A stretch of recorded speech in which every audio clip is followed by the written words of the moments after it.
Kimdo versus Duda, best website builder for you.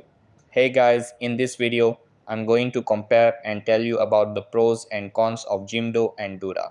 So make sure to watch this video till the end and let's get started. Jimdo is a website builder designed for small businesses and individuals who want a simple, no code solution. It offers AI powered website creation, making it easy for beginners to set up a site quickly.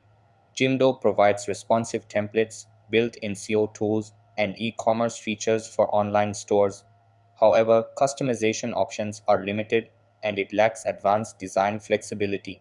The platform is also less feature rich compared to other website builders, making it better suited for basic websites rather than complex projects. On the other hand, Duda is a more advanced website builder designed for freelancers, agencies, and businesses. It offers a drag and drop editor, customizable templates, and powerful client management tools.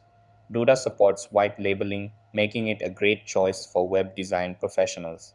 It also provides faster loading speeds and built in optimization features. However, Duda is more expensive than Jimdo, and while it offers more flexibility, beginners may find it slightly more complex to use. So that's basically the main differences between Jimdo and Duda, which will help you in choosing the right one for you. So that's all for this video.